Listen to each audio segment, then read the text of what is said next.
प्रीत्या दयितः तव तनुमगः प्रेक्षणात् सर्वतापि त्वामाराध्यन्ने अचितरचयन्नञ्जलिं सञ्जगाद मत्तः किं ते समभिलषितं विप्रसूनो वदत्वं व्यक्तं भक्तं भवनमवनीं वापि सर्वं प्रदाशे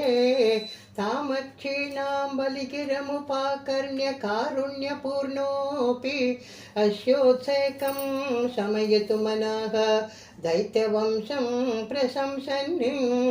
भूमिं पादत्रयपरिमितां प्रार्थयामासि तत्त्वं सर्वं देहीत्युतो निगदते कस्य हास्यं न भाष्याते विश्वेशं मां त्रिपदमिह किं याचसे बालिशस्त्वं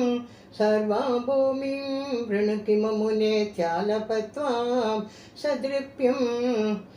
यस्मादर्पात्रिपदपरिपूर्त्य क्षेमवादान् बन्धं चासा भगमददहगोऽपि गाढोपशान्त्यै पादत्रय्या यदि न मुदितो विष्टपैर्नापि तुष्येदे इत्युक्तेऽस्मिन् वरद भवते दातु कामे ततोऽयं दैत्याचार्यः तव खलु परीक्षार्थिन प्रेरणातं मामादेयं हरिरयमिति व्यक्तमेवाबभाषे याचत्येनं यशि स भगवन् पूर्णकामोऽस्मि सोऽहं दास्याम्येव स्थिरमिति वदन्ने काव्यशोषप्तोति दैत्यः विन्ध्यावल्या निजदयितया दत्तपाध्याय तुभ्यं चित्रं चित्रं सकलमपि सह प्रार्पयत्तोयपूर्वं निस्सन्देहं दितिकुलपतौ त्वय्यशेषार्पणं तत् व्यातन्वाने मुमुचुरुषयः सामरा पुष्पवर्षं दिव्यं रूपं तव च तदिदं पश्यतां विश्वभाजाम् उच्चैरुच्चैः वददवधीकृत्य विश्वाण्डभाण्डं त्वत्पादाग्रं निजपदगतं पुण्डरीकोद्भवोऽसौ कुण्डितो यैः असि च तदुपालभ्य जलं विश्वलोकान्